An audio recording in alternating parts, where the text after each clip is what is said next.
Le ballon est donc sorti au profit de cette équipe des Faucons. Alors qu'il y aura encore un nouvel arrêt des jeux. On va bientôt rentrer dans les derniers quarts d'heure de ces Républiques démocratiques du Congo, Soudan du Sud. Le marqueur indique 1-0. C'est le service minimum pour l'instant pour cette équipe de la RDC. Service minimum donc grâce à Théo Bongonda qui a été remplacé. Alors que là, on a Dylan Batoubin-Sika qui fait un match remarquable en défense. Il est certes vrai qu'ils ne sont pas trop menacés, ils ne sont pas trop inquiétés, mais ils savent répondre toujours et ils le font, ils répondent présent à chaque fois qu'il y a un danger apporté dans cette défense de la République démocratique du Congo avec la présence, on l'a dit, de 3 centraux dont l'un occupe le flanc droit légèrement, c'est Chancel Mbemba Mangoulou, le capitaine courage de cette équipe de la République démocratique du Congo,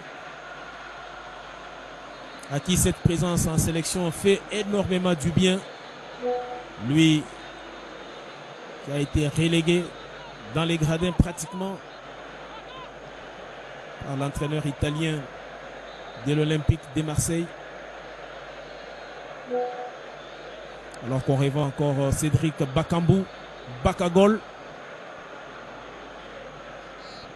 qui pourrait disputer les 15 dernières minutes de ces matchs. Pour l'instant, Yohan Wissa qui rate son contrôle.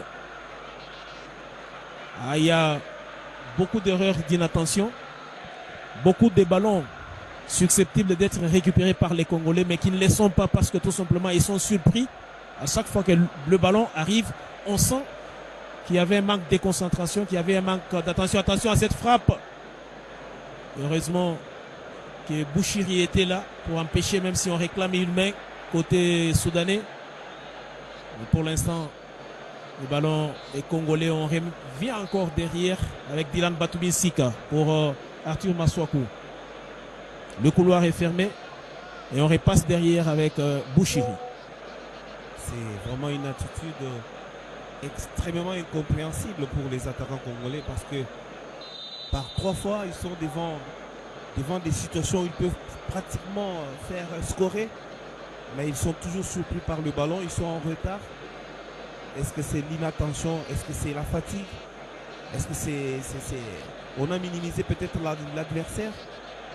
C'est assez incompréhensible pour des professionnels de ce niveau. Sans être devin, on pense déjà au remplacement de Simon Banza par Cédric Bakambu, alors que tout à l'heure, on ne l'a pas souligné. Edo KMB avait pris la place de Charles Piquel au milieu du terrain congolais. C'est donc Piquel qui a cédé sa place à Edo KMB. Alors qu'il y a ces bons jaillissements de Grady, Diangana, Georges. Mais illicite car signalé.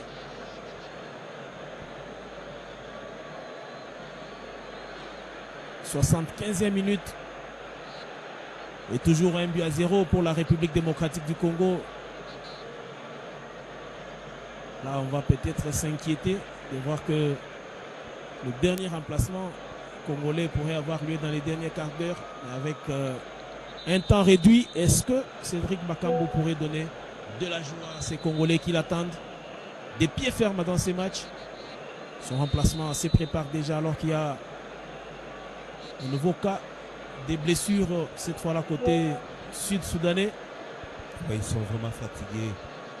On sent que physiquement ils sont épuisés alors qu'ils sont habitués à jouer à des hautes températures. Et là, on les sent vraiment épuisés. C'est pratiquement la deuxième blessure au cours de ce match. Donc ça sera vraiment difficile pour les 10 dernières minutes. Et ça peut profiter à l'équipe congolaise si on y met un peu de sérieux, un peu d'agressivité dans la récupération, dans la transmission des ballons et surtout dans la finition. Avec cette blessure de Daniel Bishop John. Daniel Bishop John qui aura certainement du mal à poursuivre la partie. Et les Soudan du Sud qui va évoluer en infériorité numérique. Le temps d'opérer ce changement avec la montée du numéro 10 Lazarus Peter Georges Lacou. C'est un remplacement poste pour poste dans cette équipe. Avec donc Daniel Bishop qui sort sur blessure et remplacé par Lazarus Peter Georges Lacou. Samuel Motoussami, Dylan Batubinsika. On a tendance à croire qu'on joue le temps et les scores côté congolais. Pourtant, même en première mi-temps, ça jouait au ralenti. Mais pour l'instant, ça peut être bénéfique CG au ralenti des Congolais parce qu'ils mènent au tableau d'affichage 1-0. Mais attention à ne pas se faire surprendre. Avec Lacou qui touche son premier ballon.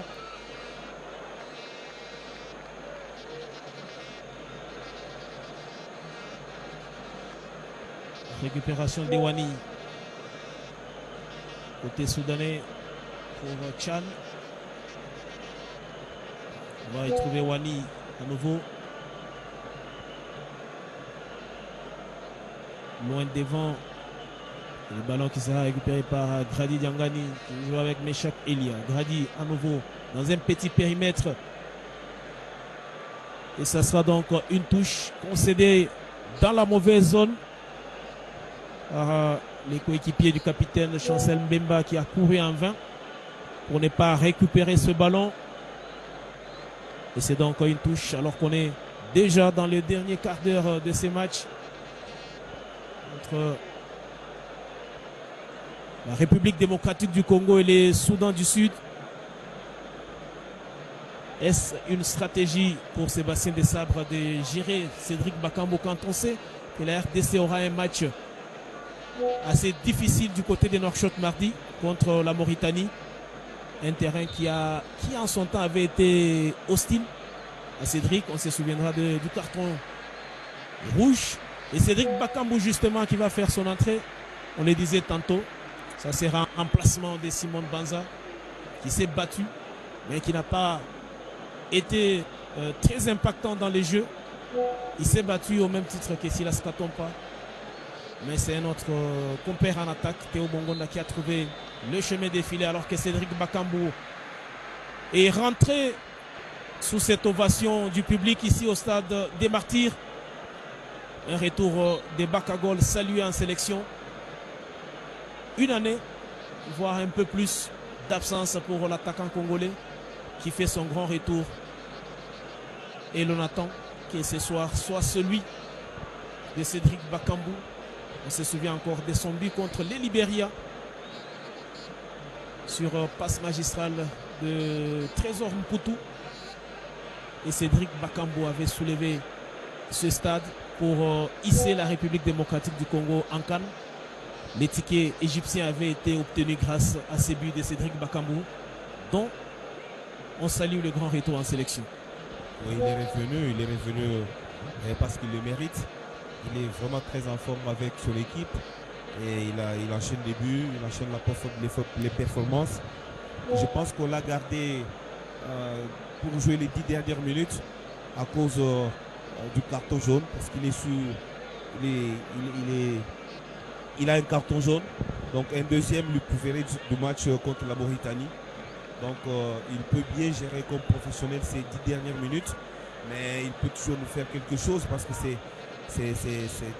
un grand joueur, c'est vraiment un grand joueur. Il a le sens du but, il sait mieux se positionner, il peut jouer avec ou sans ballon. Donc c'est pour cela qu'on l'a gardé. Mais collectivement, c'est très moyen ce que les Léopards nous ont produit ce soir. C'est vraiment moyen avec beaucoup d'imprécisions, beaucoup de déchets techniques. Et on ne sent pas vraiment des joueurs décidés, engagés, agressifs. Et voilà. On n'est pas très concentré. Il n'y a pas de cohésion. Il n'y a pas de lien entre les blocs. On sent que le bloc offensif est vraiment isolé. On ne sait pas trouver les attaquants. Et quand on les trouve, c'est toujours dans les mauvaises positions et dans les mauvais tempos. Et la touche pour cette équipe On le disait, qui n'abdique pas, qui continue à croire, dur comme fer, à une égalisation qui tarde à venir. Et la RDC qui va essayer dans la mesure du possible de tuer le match, de tuer les suspens pratiquement avec un deuxième but. Dans ces matchs pratiquement soporifiques, très pauvres en action d'éclat. Dominés certes territorialement par les Léopards de la RDC, mais qui sont moins bons que d'habitude et qui vont essayer de conserver cette avance. Dans ces mini-championnats, le plus important, c'est de gagner le match. Et pour le moment, c'est ce qu'ils essayent de faire, quand bien même les publics n'est pas avec la prestation. Mais je crois que le plus important, c'est de glaner 3 précieux points et retrouver en tête du classement l'équipe soudanaise. À ne pas confondre avec le Soudan du Sud qui évolue ce soir ici à Kinshasa, capitale de la République démocratique du Congo. La tête congolaise. Les jeux qui essayent ou qui s'est durci tout simplement. Et le capitaine Chancel Mbemba qui essaye de grappiller quelques secondes. On laissait.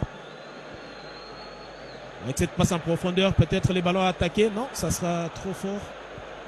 Et c'est encore une sortie des balles. Avec Meshak Elia, dont on connaît la vitesse, qui a été sollicité pour raison de vitesse. Mais dommage que le ballon était parti trop fort. Certes donné en profondeur, mais malheureusement pas bien calibré. Et c'est un dégagement pour Majak Maling Mawit. J'ai un portier qui a tenu, malgré cette blessure au niveau du genou, mais il a tenu sa place avec cette balle.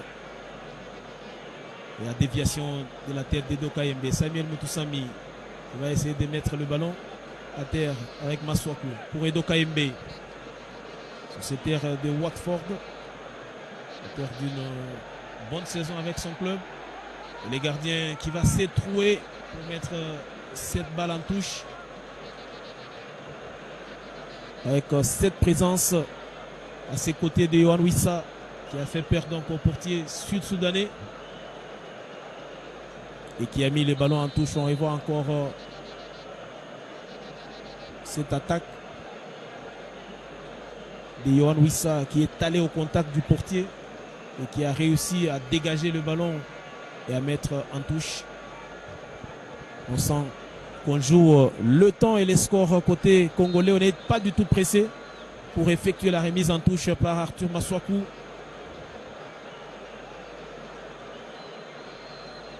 Et pourtant, on sait l'importance de marquer beaucoup de buts dans ce genre de match. Parce que Soudan, c'est l'équipe la plus faible.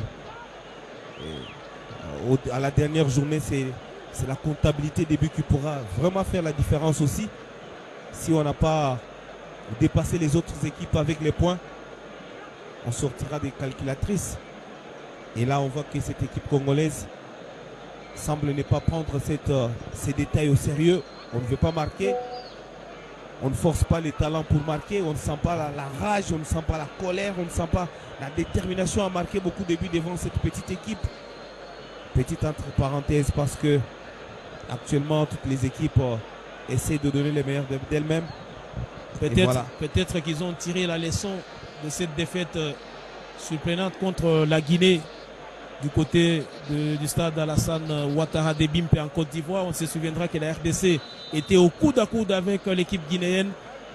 Il a suffi d'un petit relâchement pour voir l'attaquant du Borussia Dortmund punir la République démocratique du Congo. Et je crois bien que c'est peut-être la peur qu'ils ont de trop se livrer. On l'a vu même contre les Walias d'Éthiopie lors de cette dernière rencontre des éliminatoires à la CAN, avec ce deuxième but pris pratiquement dans les ultimes instants. Ce sont des leçons tirées par les hommes de Sébastien Desabre. Il faudrait rester vigilant, rester costaud dans cette défense, alors qu'on revoit encore ces centres d'Arthur Masuaku et la bousculade des Grady Diangana, rattrapé par la patrouille et les ballons dégagés de la tête d'Atoumi Sika pour Chancel Mbemba. Chancel Mbemba et Chak Melia. Et Meshak Elia.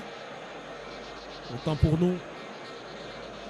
Il a centré, ballon récupéré par Samuel Moutoussami. Qu'a-t-il voulu faire? Il s'est mêlé les pinceaux seul. Il a perdu ce ballon. Bouchiri de la tête. Un ballon récupéré au milieu du terrain côté soudanais avec la cour dévancée par Arthur Masuaku. On l'a peut-être pas souligné aussi, les conditions météorologiques ne sont pas favorables. Grady Diangana, les buts.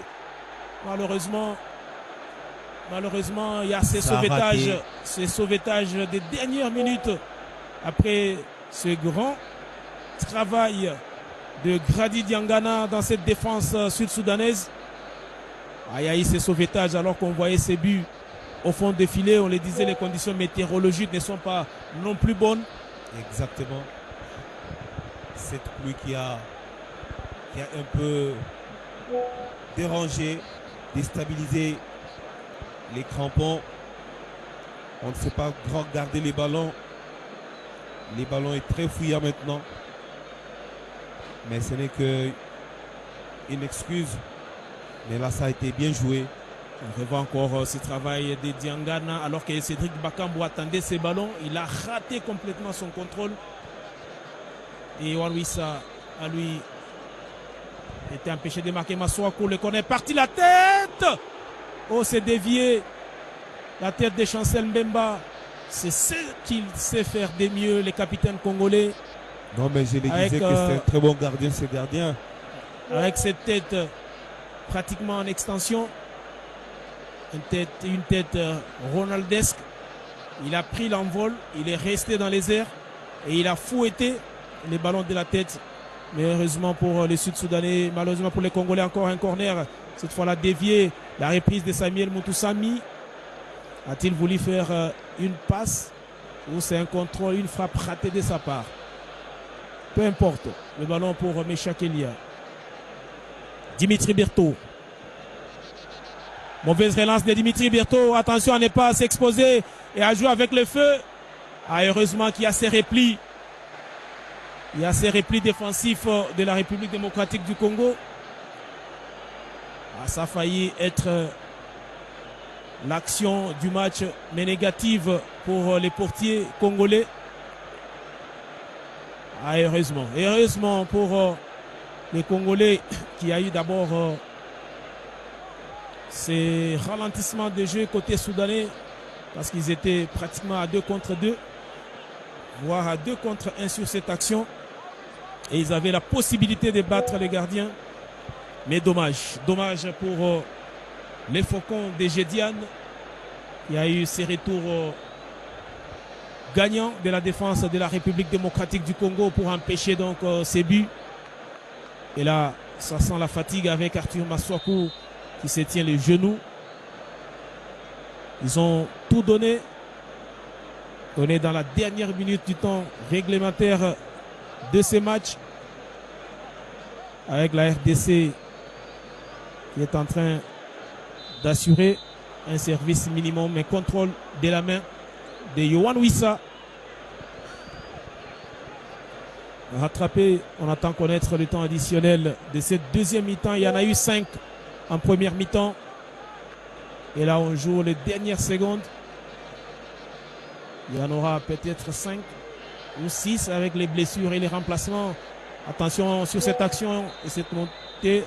Une belle couverture des Bouchiri. Mais il y avait hors-jeu au passage. Exactement.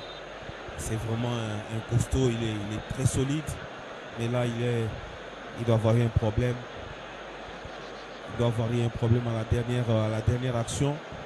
Alors que là, on revoit encore la tête du capitaine Chancel Mbemba pratiquement sur la ligne par les gardiens sud-soudanais. Ah là, il a fait preuve. Il a mis à profit sa grande taille. Majak Maling, au moment où il y a Bouchiri qui s'est fait très mal sur cette intervention. Son intervention de tout à l'heure. Bouchiri qui songa Roki. Donc là, les gardiens, Majak Maling également, reçoit des soins, on le disait, blessé depuis la première mi-temps. Mais il est resté concentré. Il est resté concentré sur le match. Et là, c'est une blessure qui risque de faire très mal à cette équipe de la République démocratique du Congo. Ah, il a fini très mal sa course dans ses panneaux publicitaires. Ah, il s'est fait pratiquement seul mal. Et on espère bien que Roki Bouchiri va retrouver ses coéquipiers qui sont obligés d'évoluer en infériorité numérique pour l'instant. Alors qu'on y est déjà dans ces 5 minutes signalées de temps additionnel. On est dans la deuxième. Et la RDC qui tient toujours cette victoire ô combien importante dans la course. Dans cette course à la qualification pour la prochaine Coupe du Monde. La RDC revient donc à la hauteur de l'équipe soudanaise avec 10 points. Seulement un goal différence de plus 3 alors que les Soudans en ont 6 comme goal différence. La RDC qui avait perdu face au Soudan. Et qui, peu importe le goal différence, sera toujours derrière l'équipe soudanaise en raison de goal différence particulier. La RDC sera toujours derrière. Mais attention à Diangana. Grady qui va tenter. Non. Qui va bénéficier tout de même d'une sortie de balle et d'un corner. Parce qu'il a tenté une mission quasiment impossible dans cette marmaille des jambes sud-soudanaises. Il a été repris et c'est donc un corner pour la RDC. Un corner qui s'ajoute à d'autres qui n'ont pas été productifs. Et là, apparemment, on a l'impression que le Sud-Soudan est fier d'avoir perdu ce match par ses faibles scores. Ils ne sont pas vraiment pressés. On ne les sent pas vraiment très engagés. Ils ont fait peut-être ce qu'ils savaient faire devant une équipe aussi expérimentée que la RDC, mais qui a quand même déçu. Globalement, c'était un match moyen, très moyen. On n'a pas vu des actions d'éclat, on n'a pas vu une bonne animation collective. On espère que c'est la première sortie, le premier retour après autant de mois en sélection, autant de mois dans les clubs. Voilà. Un carton jaune pratiquement inutile, ramassé par Arthur Marsouakou dans la dernière minute du temps additionnel de ce match. Oui, justement parce qu'il n'y a pas de mouvement, il n'y a pas d'appel. Tous les joueurs sont restés statiques alors qu'il avait les ballons entre les mains. Et comme on le dit toujours, c'est l'appel qui déclenche la passe. Ils ne l'ont pas fait. Voilà, il est copain carton. Bêtement, alors que la phase est encore très longue. Certainement qu'avec un deuxième carton, il manquera un match. Ce qui n'est pas très bon pour l'équipe. Un carton jaune pourtant évitable, mais ramassé par les défenseurs congolais. La tête, pourquoi ne pas jouer avec les gardiens de but, mais Chakelia, heureusement qu'il y a ce dégagement loin devant avec Cédric Bakambu. Bakambu qui s'en va, seul Bakambu qui a tenté un passement des jambes qui n'est pas passé, et Bakambu qui va récupérer encore le ballon. Non, Edo Kayembe qui va s'arrêter, attention. Le ballon récupéré par Yohan Wissa. Wissa pour Grady Diangana. On est dans la dernière minute du temps additionnel. Irons-nous loin où l'arbitre va décider d'arrêter cette rencontre-là avec la République démocratique du Congo. Edo Kaembe qui récupère les ballons. Attention à ne pas perdre ce ballon et permettre à l'adversaire peut-être d'avoir une ultime possibilité de revenir au score. À Bouchiri qui est sur une jambe pratiquement. Arthur Maswaku pour Yohan Wissa. Là, je crois bien qu'on va garder ce ballon. Yohan Wissa et la faute. La faute pour la République démocratique du Congo. Ça sera la dernière action pratiquement de cette rencontre entre la RDC et les Soudans. Avec ces coups francs. Et l'arbitre qui demande à Arthur Maswaku qui venait décoper d'un carton jaune tout à l'heure d'accélérer les jeux. De ne pas freiner encore le jeu. Et Arthur Maswaku. C'est les derniers ballons, mais on ne voit pas la présence des joueurs congolais dans la surface. Vous avez compris. C'est vraiment décevant. Que l'option choisie était de jouer à la prudence, garder le ballon. Et c'est ce qu'ils vont tenter de faire Maswaku pour Yohan Wissa. C'est une des qui a fonctionné. Maswaku qui garde le ballon pour Yohan Wissa. Et on en restera là. Terminé. L'arbitre décide qu'on en reste là. Alvasao Celso qui siffle donc.